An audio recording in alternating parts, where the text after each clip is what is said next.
Students, welcome to my channel creative classes. I hope कि आप सभी बहुत ही अच्छे होंगे। आज मैं आर्टिकल का दूसरा पार्ट लेकर आई हूँ, यूज ऑफ द।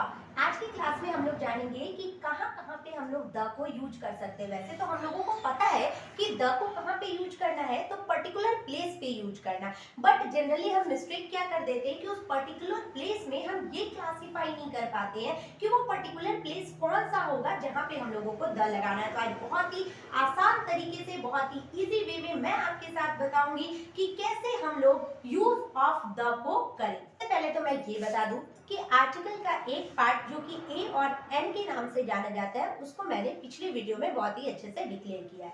तो यदि आप उस वीडियो को नहीं देखे हैं तो उस वीडियो को जाकर एक बार विजिट जरूर करें। उसमें बहुत सारी आसान ट्रिक भी बताई गई है जिसके माध्यम से आप ए और एन को बहुत ही इजीली लगाना सीख। द को कहाँ यूज करना है, तो पर्टिकुलर प्लेस पे यूज करना है, यानी कि जो एक निश्चित चीज है उस पे यूज करना है। बट उस पर्टिकुलर प्लेस के जगह पे और भी बहुत सारी चीजें होती है छोटी छोटी सी, जो हमें माइंड में रखनी होती है। यदि हमारे दिमाग में ये सारी बातें ना रहे तो एग्जाम में क्वेश्चन गलत हो जाते हैं। तो आज मैं आपके साथ उन्हीं छोटी छोटी ट्रिक, उन्हीं छोटी छोटी टिप्स के बारे में बात करूंगी जिससे आप बहुत ही आसानी से एग्जाम में क्वेश्चन को बना भी सकते हैं और आपका मार्क्स आना भी पक्का होगा। तो आप वीडियो में लास्ट तक बने रहें और वीडियो को ध्यान से देखें, और ये हो सके तो जो इंपॉर्टेंट चीजें होंगी उन्हें नोट भी कर ले, ताकि आप बाद में इन्हें आसानी से पढ़ सके और एग्जाम में भी आपको कोई परेशानी ना हो। तो चलिए वीडियो को स्टार्ट करते हैं और देखते हैं कि वो कौन कौन सा प्लेस है जहाँ पे हम द को यूज कर सकते हैं।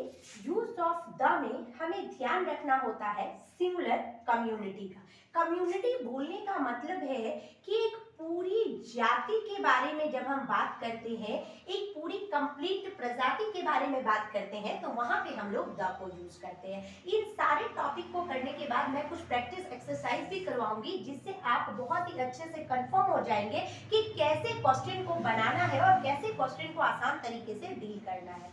तो कम्युनिटी, जैसे मैंने काव के बारे में बोला, तो काव बोलने का मतलब क्या हो गया, एक पूरी कम्युनिटी के बारे में मैंने बात की। तो जब पूरी कम्युनिटी के बारे में बात की तो हम यहाँ पे द को यूज कर लेंगे। नेक्स्ट है कि यदि कोई पर्टिकुलर या डिफिनिट नाउन के बारे में बात हो। पर्टिकुलर बोलने का मतलब क्या है, किसी एक चीज के बारे में बात हो जो अपने आप में पर्टिकुलर है। जैसे अगर हम लेते हैं सन, तो सन पर्टिकुलर है, वो एक है, इसलिए हम यहाँ पे यूज करते हैं द। इसी तरह से और बहुत ही आइटम होती है, बहुत ही चीजें होती है जो पर्टिकुलर होती है और डिफिनिट होती है, तो इसके साथ हम यूज कर लेते हैं द। नेक्स्ट है uncountable noun with proper noun. कहने का मतलब है कि अभी तक हमने क्या पढ़ा कि ए और एन को हम कहाँ पे लगाते हैं, तो काउंटेबल नाउन विथ सिंगुलर होना चाहिए, यानी कि वो काउंटेबल भी होना चाहिए, सिंगुलर भी होना चाहिए। बट द के केस में ऐसा नहीं है। जब आपको द को यूज करना हो तो वो अनकाउंटेबल के साथ भी लग जाता है, लेकिन वो अनकाउंटेबल नाउन क्या होना चाहिए, तो मटेरियल होना चाहिए या फिर एब्स्ट्रैक्ट होना चाहिए। जैसे अगर लिखते हैं डैश गोल्ड, तो गोल्ड क्या है, एक मटेरियल नाउन है। मटेरियल नाउन विथ अनकाउंटेबल है, तो हम यहाँ पे क्या यूज कर लेते हैं, द। नेक्स्ट है रेंज ऑफ माउंटेन्स। माउंटेन्स बोलने का मतलब हो गया जैसे K2 हो गया या फिर माउंट एवरेस्ट हो गया। तो जब किसी पर्टिकुलर एक माउंटेन के बारे में बात हो रही हो तो उस जगह पे भी हम लोग द को यूज कर लेते हैं। नेक्स्ट है ग्रुप ऑफ आइलैंड। आइलैंड का जो ग्रुप है, जो समूह है, उस जगह पे भी हम लोग क्या मेंशन कर लेते हैं, तो द को लिख लेते हैं। नेक्स्ट है रिवर। जब किसी खास रिवर के बारे में बात हो, जैसे गंगा है, यमुना है, सरस्वती है या कोई अन्य रिवर है, तो रिवर के बारे में जब बात हो रही हो तब भी आप द को यूज कर सकते हैं। नेक्स्ट है ocean, sea, forest, desert, holy book. Holy book कहने का मतलब है गीता है, बाइबल है, कुरान है, all books are known as a holy book. तो ये जितने भी होली बुक है या जितनी भी हेवनली बॉडी है या डायरेक्शन कह ले, जैसे ईस्ट वेस्ट नॉर्थ साउथ, तो जब डायरेक्शन की बात हो तो इन सारे प्लेस में हम क्या यूज करते हैं, बिफोर द नाउन द, कि नाउन से पहले हमें यूज करना होता है द। तो आपको याद क्या रखना है, तो इतने लंबे चौड़े नियम को याद नहीं रखना, बस कुछ खास चीजों को याद रखना है, जिसमें आपको सिंपल सी टेक्निक है इसको याद रखने की कि आपको पर्टिकुलर चीज याद रखना। पर्टिकुलर जैसे माउंटेन, किसी भी एक माउंटेन के नाम को बोला गया तो वो पर्टिकुलर है। ग्रुप ऑफ आइलैंड, किसी ग्रुप ऑफ आइलैंड के बारे में बात किया गया तो वो पर्टिकुलर है। River, ocean, sea, forest, desert, holy book, heavenly body, direction, ये सभी चीजें जो है अपने आप में पर्टिकुलर है। दैट मीन कि इसके आगे यूज करना है द। नेक्स्ट है न्यूज़पेपर नेम। अब न्यूज़पेपर नेम जैसे हम हिंदुस्तान टाइम्स बोल देते हैं, हम न्यूज़पेपर का नाम ले लेते हैं, तो न्यूज़पेपर नेम में हिस्टोरिकल प्लेस जैसे ताजमहल हो गया, कुतुब मीनार हो गया, तो फिर बिल्डिंग, इसी तरह का बिल्डिंग जैसे रेड फोर्ट हो गया। म्यूजिकल इंस्ट्रूमेंट जैसे गिटार हो गया, वायलिन हो गया। फिर डेट ऑफ मंथ, किसी मंथ के डेट के बारे में जैसे पर्टिकुलर, जैसे हम लोग बोलते भी है एग्जांपल में Gandhi ji was born on the, तो द यहाँ पे जब यूज होता है तो कहने का मतलब है कि डेट ऑफ मंथ है। किसी इन्वेंशन के बारे में जब बात कर रहे हो तो उन सारे प्लेस पर बिफोर द नाउन क्या लगाते हैं, द। रिलीजियस कम्युनिटी बोलने का मतलब है कि एक कम्युनिटी के बारे में, जैसे द हिंदूज, द मुस्लिम, तो कम्युनिटी के बारे में जब बात हो, एक रिलीजियस कम्युनिटी यानी धार्मिक प्रजाति के बारे में बात हो तो वहां पे, किसी पॉलिटिकल पार्टी के बारे में बात हो तो वहां पे, इन सारे नाउन के पहले हम यूज कर लेते हैं द। अब जैसे कोई एम्पायर के बारे में बात हो, कोई डेंसिटी के बारे में बात हो, कोई इंपॉर्टेंट हिस्टोरिकल इवेंट के बारे में बात हो तो भी हम यूज कर लेते हैं द। अब पार्ट ऑफ द बॉडी, किसी बॉडी के पार्ट के बारे में जब बात हो, ऑर्डिनल नंबर जैसे फर्स्ट, सेकंड, थर्ड, इन सारी चीजों में बात हो, या किसी डेजिग्नेशन बोलने का मतलब है जैसे प्रिंसिपल हो गए, जैसे म्युनिसिपल कमिश्नर हो गए, जैसे एडिटर हो गए। जनरली हम लोग करते हैं ना कि जब एप्लीकेशन लिखते हैं तो क्या लिखते हैं, द एडिटर। हम लोग जब आगे कोई लेटर लिखते हैं फॉर्मल तो क्या लिखते हैं, द म्युनिसिपल कॉर्पोरेशन। तो ये जो द वर्ड है ना, ये डेजिग्नेशन के कारण ही वहां पे यूज हो रहा है। तो आपको इन पूरे फॉर्म में याद क्या रखना है, तो याद रखना है पर्टिकुलर चीज, उसके साथ याद रखना है आपको कि अनकाउंटेबल नाउन में भी यूज होता है यदि वो मटेरियल या एब्स्ट्रैक्ट है। याद रखना है आपको range of mountain, group of island, river, ocean, sea, forest, desert, holy book, heavenly body, direction, या किसी म्यूजिकल इंस्ट्रूमेंट के बारे में बात हो। जनरली इन सारे रूल में से कुछ एक जो रूल है वो बार बार एग्जाम में रिपीट किया जाता है। मैं बता देती हूँ उस इंपॉर्टेंट रूल के बारे में। जैसे कि आपको एक कम्युनिटी के बारे में जरूर से जरूर मिल जाता है एग्जाम में, फिर उसके बाद आ जाओ आप तो किसी ओशियन या सीज के बारे में भी आपको मिल जाएगा, फिर नेक्स्ट कोई म्यूजिकल इंस्ट्रूमेंट के बारे में मिल जाएगा। और हमारे माइंड में बातें रहती है कि आप पर्टिकुलर चीज के साथ ही द यूज करेंगे, बट ऐसा होता नहीं। हम क्या करते हैं, वहां पे दिमाग लगा लेते हैं अपना और उसको फील कर देते हैं। बट रुको तो जरा, ऐसे नहीं करना है। अब से आपको अपने माइंड में ये चीज रखना है कि जब भी कभी इन सारी चीजों के बारे में बात हो ना, तो आपको वहां पर द को यूज कर ही लेना है। नेक्स्ट रूल है कॉम्परेटिव डिग्री। कॉम्पिटिटिव डिग्री के केस में कब हम लोग द को यूज करेंगे, जब दो कॉम्पिटिटिव डिग्री के नाउन आपस में जब जुड़ रहे हो तो उस जगह पे दोनों नाउन के पहले हम लोगों को द यूज करना होता है। तो इस चीज को आप लोग समझना कि कॉम्पिटिटिव डिग्री क्या है, दो चीजों को कंपेयर करना। कंपेयर करने का मतलब है जैसे मोर देन से कंपेयर किए या फिर हायर बोले, तो जब दो कंपेटिटिव डिग्री के नाउन आपस में एक सेंटेंस में जुड़ रहे हो तो दोनों नाउन के पहले यूज करना होता है द को। नेक्स्ट है नाउन जब प्रीपोजिशन के साथ जुड़ रहा हो। अब प्रीपोजिशन क्या है, तो प्रीपोजिशन इन हो गया, एट हो गया, ऑफ हो गया, ये सारे प्रीपोजिशन है। और इन सारे प्रीपोजिशन के साथ यदि दो नाउन जुड़ रहा हो तो यहाँ पे द को यूज करना कंपलसरी है। नेक्स्ट सुपरलेटिव डिग्री, हम लोग लिखते हैं ना K2 is the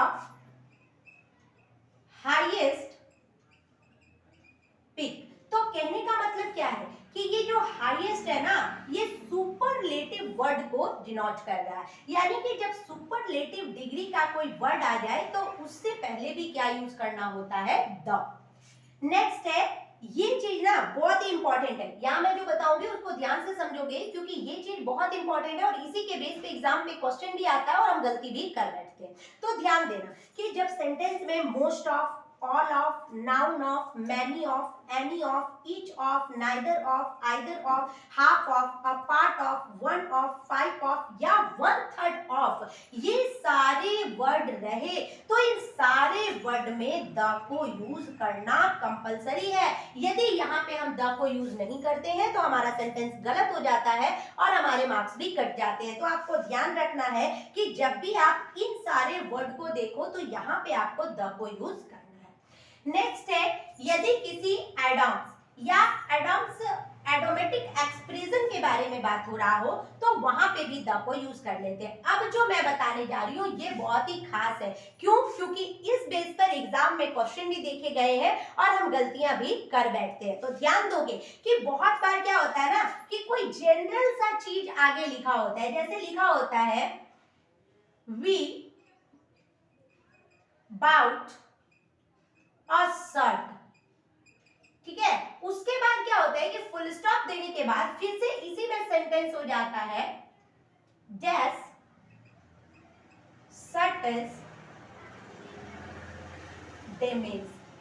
तो कहने का क्या मतलब है कि हम लोगों ने एक शर्ट खरीदा था और वो शर्ट क्या है तो वो डैमेज, दुकान जाकर एक शर्ट खरीद कर लेकर आ गए। अब वो जब शर्ट खरीद कर लेकर आए तो वो शर्ट क्या हो गया डैमेज। तो अब जब स्टार्टिंग में ये सेंटेंस बना तो शर्ट जो है वो जनरल था, लेकिन जब बाद में इस सेंटेंस को कन्वर्ट किया गया तो यहाँ पे शर्ट पर्टिकुलर हो गया और द यूज कर लिए। तो सेंटेंस जो आर्टिकल का आता है ना वो जनरली एक पैराग्राफ में आता है। ये जूनियर क्लास के लिए होता है, 7-8 के लिए होता है, 6 के लिए होता है कि एक एक लाइन का आ जाता है आर्टिकल का सेंटेंस, तो बच्चे बहुत जनरली लगा भी लेते हैं इसे। बट जब ये पैराग्राफ बेस पे आता है ना तो यहाँ पे हम कंफ्यूज कर जाते हैं। तो इस वक्त पे आपको समझना होगा कि आगे जो सेंटेंस दिया है, जो नाउन दिया है, यदि उसी नाउन को अगले सेंटेंस में पर्टिकुलर बना दिया जाए, स्पेशल बना दिया जाए तो उस जगह पे आपको वहां पे द यूज करना है। ये बहुत ही इंपॉर्टेंट है, ये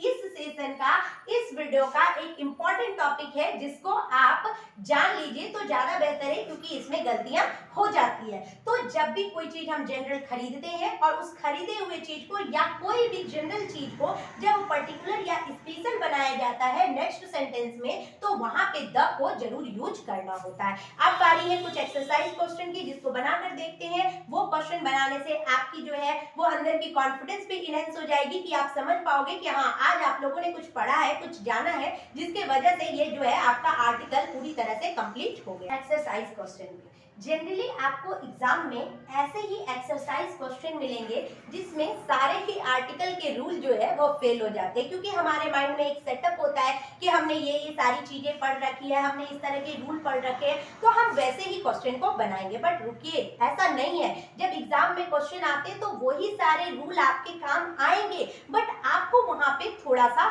अपना ट्रिक यूज करना पड़ेगा। तो आज मैं आपके साथ उन्हीं ट्रिक के बारे में बात करूंगी कि आप कौन सा ट्रिक लगाकर एग्जाम में क्वेश्चन को बना सकते हैं बहुत ही आसानी से। तो चलिए देखते हैं ये क्वेश्चन कैसे बनेगा।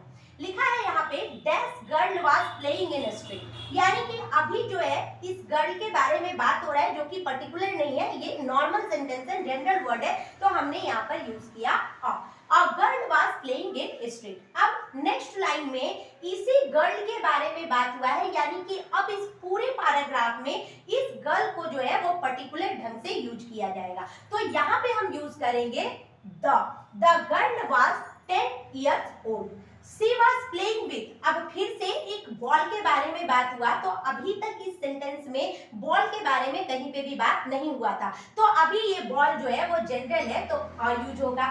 फिर इसके बाद इसी बॉल के बारे में बात हो गया तो अब ये बॉल जो है ये पर्टिकुलर बन गया, यानी यहाँ पे लग गया the ball was made of dash rubber. अब हमने क्या पढ़ा है कि रबर क्या है तो वो एक मटेरियल है, ठीक है, यानी मटेरियल के केस में हमने पढ़ रखा है कि द को यूज करना है तो हम यहाँ पे भी यूज करेंगे द रबर। अब सडनली डैश डॉग, अब अभी तक यहाँ पर डॉग के बारे में बात नहीं हुई है, दैट मीन कि ये डॉग जो है वो जनरल में लिया जाएगा कॉमन में और यहाँ पर यूज हो जाएगा सडनली अ डॉग का and began to fronted her. अब फिर से गर्ल के बारे में बात हुआ, यानी कि हम जब स्टार्टिंग में लेंगे तो वो कॉमन नाउन यानी कि जनरल में काउंट किया जाएगा, बट उसके बाद पूरे पैराग्राफ में उसी गर्ल के बारे में बात हो रहा है तो वो पर्टिकुलर में आ जाएगा। तो हम यहाँ पर यूज कर लेंगे the girl run hastily to dash neighboring house। अब वहां पे समीप एक नेबरिंग हाउस के बारे में बात हो रहा है, तो वो नेबरिंग हाउस जो है उसको भी पर्टिकुलर में काउंट किया जाएगा और हम यूज कर लेंगे the hastily to the neighboring house where dash elderly man। अब यहाँ पे आप देख रहे हो कि ये एक एडजेक्टिव का केस है, यानी कि एडवर्ब में लिया गया इसको elderly man में, यानी यहाँ पे भी यूज हो जाएगा the man was sitting with। अब पूरे पैराग्राफ में कहीं पे भी स्टिक के बारे में बात नहीं हुआ है, दैट मीन इसे जनरल लिया जाएगा और स्टिक इन डैश हैंड, तो यहाँ पे भी बॉडी पार्ट के बारे में बात हुआ है तो इन द हैंड, यानी आप देख पा रहे हो कि सारे रूल को इस सेंटेंस में इस पैराग्राफ में लिया जा रहा है, बट कैसे लिया जा रहा है उसको समझना। अब डैश मैन, अब उसी मैन के बारे में बात हो रहा है, यानी कि वो मैन यहाँ पे पर्टिकुलर बन गया, तो the man took up dash stick। अब स्टिक के बारे में पहले बात हो चुकी है और फिर से हो रही है, दैट मीन कि ये पर्टिकुलर बन जाएगा took up the stick। run to, अब डॉग के बारे में बात हो रहा है, यानी जनरल जब हम लिए थे तब ए लगाए थे, बट यहाँ पे इसको पर्टिकुलर सेंस में लिया जाएगा और यूज हो जाएगा the dog and drop him out of. अब स्ट्रीट के बारे में बात हो रहा है तो वो स्ट्रीट जो अभी तक जनरल कॉमन में था उसे पर्टिकुलर बना दिया जाएगा और यूज होगा द। तो देखा आप लोगों ने कि कितने आसान ढंग से उन्हीं सारे रूल को फॉलो करके इस पूरे पैराग्राफ को बना दिया गया। तो आपको भी रूल दिमाग में रखना है, माइंड में रखना है, बट फॉलो करना है आपको ट्रिक, और ट्रिक के बेस पर जब हम क्वेश्चन बनाते हैं ना तो वो कभी भी किसी भी हाल में गलत नहीं होता है। तो यदि वीडियो पसंद आए तो वीडियो को लाइक करें, शेयर करें अपने दोस्तों में, और चैनल पे यदि नए हैं तो चैनल को सब्सक्राइब भी कर ले, ताकि ऐसे ही ग्रामर की छोटी छोटी टिप्स मैं आपके साथ शेयर कर सकूं और आप बहुत ही आसानी से एग्जाम में क्वेश्चन को भी बना सके। Thanks for watching.